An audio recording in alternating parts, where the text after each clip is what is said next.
At Christmas dinner, with the candles still flickering and snow tapping the windows, my dad set down his fork, looked straight at me and said, "You're a burden, and you can't live with us anymore." The room froze. Even the gravy on my plate felt colder. I didn't shout or break, I just watched the man I'd carried financially for years act like he was the one cutting me loose. The next morning, I packed my things, walked downstairs, and told them I was done paying every bill in that house. And that's when my dad did something none of us expected. I used to believe Christmas softened people, that even in a house like ours, where tension lived in the walls and silence spoke louder than anyone there was, still one night a year when we tried to pretend we were a family. But that illusion shattered the moment my dad's words cut through the air. And once the shock faded, the truth settled in my chest like a stone. This wasn't sudden. This had been building for years. Our home sat on the edge of a quiet suburb, a place where every other house had lawns trimmed in perfect lines and wreaths glowing with warm lights. Ours always looked a little dimmer, bills stacked on the counter, draft sneaking in through cracked window frames, the hum of an aging heater struggling to keep up. But somehow, despite everything, I kept the lights on. Literally. I'd been paying them since I was 21. At first, it was just until your dad gets back on his feet. Then it became groceries, then water, then internet, then every single payment the house depended on. I told myself I was helping. That's what family does. I didn't realize I was carrying all of us while pretending it wasn't breaking me. Mom always had a way of smoothing things over even when she didn't mean to. "Your father's just stressed," she'd say, stirring pasta with the same tired motions, hoping the steam would hide the strain in her voice. She worked part-time at a place she never talked about, and whenever money came up, she acted like it was something she had no control over. Maybe that was how she survived, pretending she didn't see the weight being pushed onto me inch by inch. Then there was Lena, 17, sharp-eyed, always listening. She had learned early to read the room before entering it. I saw how she watched me during dinners, almost like she was waiting for someone else at the table to step up and apologize for how unfair everything was. Nobody ever did. But she understood even if she couldn't say it. Grant my father hadn't worked in years. Officially, it was because the company downsized. Unofficially, it was because he didn't want people telling him what to do. He spent his days pacing the living room TV, droning in the background, sometimes muttering about how the world didn't respect men like him anymore. But he always respected the groceries in the fridge, the warm water in the shower, the Wi-Fi that kept him entertained, all things I paid for. I thought if I kept giving, maybe one day he would see me, not as a paycheck, but as a daughter he still loved. That was the lie I lived on. And yet the night he called me a burden so casually, like the sentence had been waiting on his tongue for months, everything inside me clicked into place. This wasn't an emotional outburst. This was exactly how he saw me. The next morning, when I zipped my suitcase shut, I realized something I hadn't dared to admit before leaving wasn't the worst thing that could happen. Staying was. I didn't sleep the night after Christmas dinner. I just lay there staring at the ceiling, replaying his voice over and over. "You're a burden. You can't live with us anymore." The words didn't echo, they carved. Each repetition felt like another reminder that the man I'd been protecting from the world didn't think I deserved a place in his home. But the strangest part wasn't the pain. It was the clarity. Around 3 a.m, I got up, wrapped a coat around myself, and walked quietly through the house. The living room smelled like pine and leftover casserole. The tree lights still blinked soft and warm, pretending nothing had happened. My father's empty plate sat on the table, crumbs, scattered like an afterthought. It looked ordinary and cruel. I noticed my mother had left her mug on the counter, tea gone cold, lipstick fading on the rim. She always cleaned up before bed, not last night. That told me more than any apology she didn't bother offering. When I passed Lena's door, I heard her shift. She wasn't sleeping either. I should have felt alone, but I didn't. Not entirely. The next morning, while the house was still quiet, I began packing. Not angrily, not dramatically, just calmly, like someone finally done pretending. Each folded sweater felt like a decision. Each zipped compartment like a boundary I should have set years ago. Halfway through, Lena knocked softly. She slipped inside and shut the door behind her arms, crossed like she was bracing herself for news she already knew. "You're leaving," she whispered. "I am." She sat on the floor beside my suitcase, pulling her hoodie sleeves over her hands. He didn't mean it. I looked at her, really looked at her. 17, already carrying the emotional weight of two parents who never learned how to love softly. "Yeah," I said quietly, he did. Her eyes watered, but she didn't cry. Lena didn't like giving our parents proof they'd hurt her. "What are you going to do?" she asked. "Figure it out," I said, "starting with stopping the bills." Her head snapped up. "Zoe, they can't afford anything without you." "I know." She blinked stunned, not because she disagreed, but because she'd never heard me say something so final, so firm. For years, I'd lived in a cycle they'd take, I'd give. They'd demand, I'd deliver. And the moment I needed humanity in return, my father dropped a sentence that shattered every illusion I'd ever held about us. Leaving wasn't revenge. It was release. But the truth is, part of me wondered if they'd finally understand what I'd been carrying once they felt the weight themselves. Not because I wanted them to suffer, but because maybe consequences were the only language my parents ever understood. By noon, my suitcase stood by the door.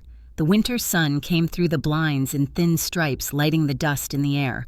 Everything felt suspended, like the whole house was holding its breath. For the first time in years, I wasn't scared of what would happen if I said no. I was scared of what would happen if I didn't. And as I reached for the doorknob, ready to walk out of the only home I'd ever known, one truth settled deep in my chest. The real burden was never me. I left before the sun was fully up, the sky still washed in that pale winter gray that makes everything feel quieter than it really is. The house didn't stir when the door clicked behind me. No rushed footsteps, no wait, let's talk, just silence. Fitting, really. That was all they ever gave back. I drove to Jade's apartment downtown with my suitcase crammed in the back seat.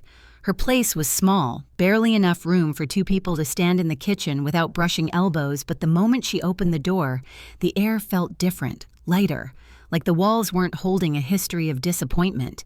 "You look like you haven't slept in a year," she said, pulling me into a hug. "I probably haven't," I answered. She didn't push, didn't ask for the story right away. That was the kind of friend Jade was. She made space first, questions later. I set my suitcase beside her couch, which would be my new bed for who knew how long. It sagged in the middle, but it was freedom in fabric form. The first real shift happened around noon. My phone buzzed. Then again, then steady. 3 missed calls from Mom, 4 from Dad, 2 texts in a row from Lena. "They're freaking out. Call me." I didn't. Not yet. Instead, I made myself a cup of instant coffee in Jade's chipped mug and sat on the edge of the couch, letting the steam warm my face. The simplicity felt luxurious after years of feeling responsible for everything and everyone. By evening, they switched tactics. No more calls, just panic. Mom texted Zoe, "Something's wrong with the power. Can you check another internet is out? Water pressure is low. Please answer." I stared at the messages, a strange mixture of sadness and resolve gnawing in my chest. They were finally feeling the weight I'd been carrying alone. I typed back one sentence. "I told you I stopped paying the bills." 3 dots blinked, then vanished, then blinked again.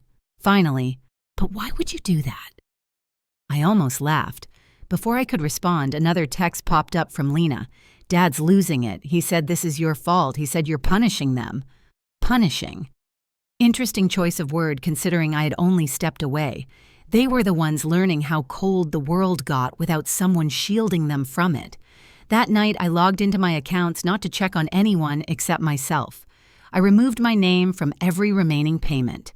Internet, water, electric, all the things that had quietly kept our family functioning while they pretended stability was free.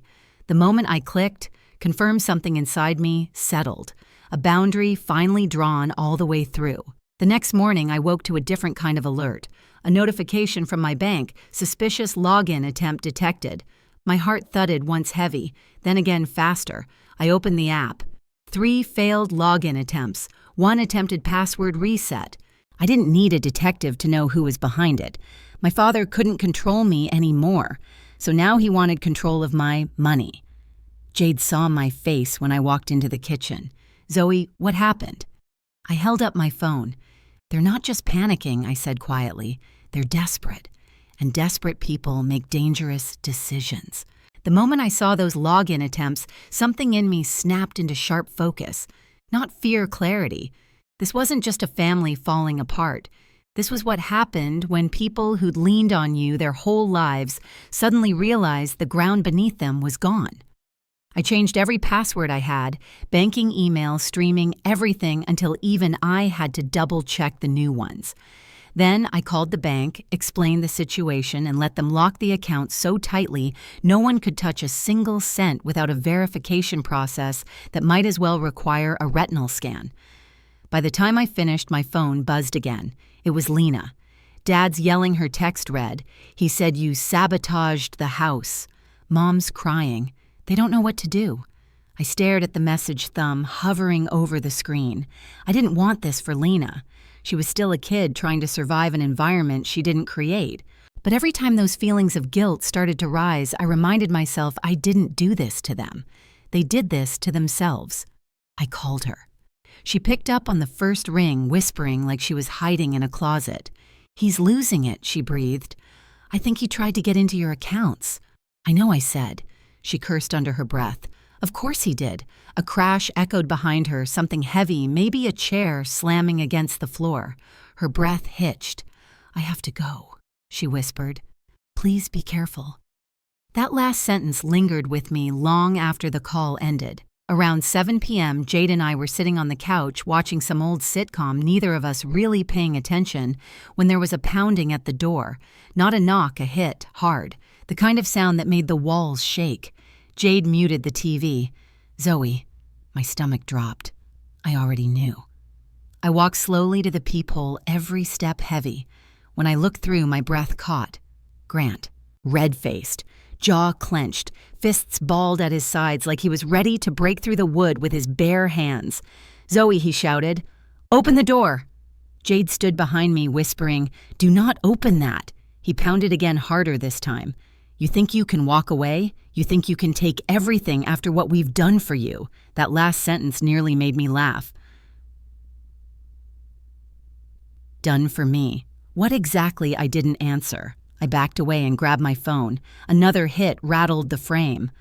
"Open the door," he screamed. "I'm calling the police." I said loud enough for him to hear. "You wouldn't dare," he spat back. I dialed. The dispatcher answered calmly. 911. "What's your emergency?" "My father is trying to break into my friend's apartment," I said. "He's pounding on the door and shouting. He isn't supposed to be here." Grant must have heard me say those words because suddenly the pounding stopped. For a breath, everything went still. Then he yelled, "You ungrateful little officers are on their way," the dispatcher said. 2 minutes later, sirens echoed through the hallway. Jade counted the footsteps as they approached, firm, disciplined, decisive. Then a voice boomed. Sir stepped back from the door. More shouting. A scuffle. Then silence. When I opened the door, 2 officers were cuffing Grant. His chest heaved with rage. But when he saw me, his expression shifted not to remorse, but to hatred. So cold it made my skin prickle. "You did this," he growled. "No," I said quietly. "You did." They led him away. But the story didn't end there. The next morning, my phone buzzed again. An unknown number. I let it ring out, but a text followed. "You're going to regret this." A chill ran down my spine. The tone, the rhythm of the words, I didn't need a signature. He was out. Someone had bailed him. I drove to the old house with Jade by my side. I didn't want to go alone. Lena had texted Mom's acting weird. "You should come get your things before she does something." When we pulled into the driveway, something felt wrong immediately. My car, the one I'd left safely parked at Jade's, was sitting in front of the garage. The driver's seat pushed all the way back. The glove box open. Gas tank nearly empty. Jade whispered, "Zoe, they took your car." I stepped out of Jade's vehicle, slowly, breath tight. Mom burst out the front door the way someone might rush out to greet a friend, except her face was twisted with accusation instead of warmth. "You called the cops on your father?" she snapped. "Do you have any idea what you've done?" "You stole my car," I replied, voice steady. "It was sitting there," she shouted. "Unused. We needed it. That doesn't make it yours. Every word out of her mouth was an excuse, not an explanation. I want my keys, I said. She crossed her arms. I don't have them. Then you won't mind if I call the police again. Her face faltered just a flicker, but I caught it. Without another word, she went inside. A moment later, she came back out and threw the keys at my feet, like they were trash she wanted to get rid of. Happy now, she snapped. No, I said, but I will be. Inside, Lena rushed toward me, whispering, Mom took your laptop. She pawned it. My chest tightened. Where is it? She said she needed money, Lena said. I tried to stop her. I turned to my mother. Did you pawn my laptop? She didn't look guilty. She looked annoyed. You left it here. That makes it ours. We needed the money. That was it. I pulled out my phone and dialed the police again. Her eyes widened. Zoe, don't you dare. Yes, hello, I said, as she stared at me horrified. I'd like to report stolen property. When the officers arrived, my mother tried every tactic denial tears guilt-tripping, but Lena stood beside me and told the truth. They cuffed her on the driveway. Neighbors peeked through blinds. The winter air tasted sharp and metallic. My mother pleaded, sobbed, said things no mother should say to a child trying to reclaim basic rights. I didn't move. As they placed her in the car, I felt a strange, steady calm settle inside me. Not satisfaction, not triumph. Just freedom, the kind that comes when the last thread binding you to a toxic past finally snaps. I gathered the rest of my things while Lena helped quietly, her hands shaking just slightly. You're really leaving, she whispered. I already left, I said. She nodded, tears welling but not falling. I'm coming too. When I'm 18, I believed her. As Jade and I loaded the final box into her car, headlights appeared at the end of the street. A familiar silhouette stepped out. Grant. I didn't flinch. I didn't speak. I just looked at him the way someone looks at a storm rolling in, inevitable but survivable. If you come near me again, I said through the open car window, I'll file a restraining order. His jaw tightened. You think you're better than us?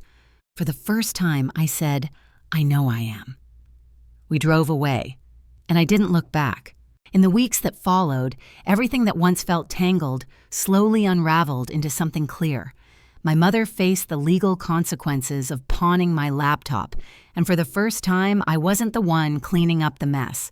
The charges weren't extreme, but they were enough to force accountability, something she'd managed to avoid my entire life. My father, furious and flailing without anyone to blame but himself, bounced between short-lived gigs and angry phone calls I never answered. I blocked every number before the voicemails could pile up. Lena kept me updated quietly, carefully. The house grew colder, literally, after the utilities shut off for good. Eventually, they couldn't keep up with the overdue payments and had to leave. They moved into a rundown apartment across town, the kind with thin walls and flickering hallway lights. Their downfall wasn't dramatic. It was slow, inevitable, and heartbreakingly predictable. Meanwhile, my life began to feel like it was actually mine. I signed a lease on a small studio with huge windows and no ghosts in the corners. I learned how quiet peace can be. And Lena, she was counting the days until she turned 18.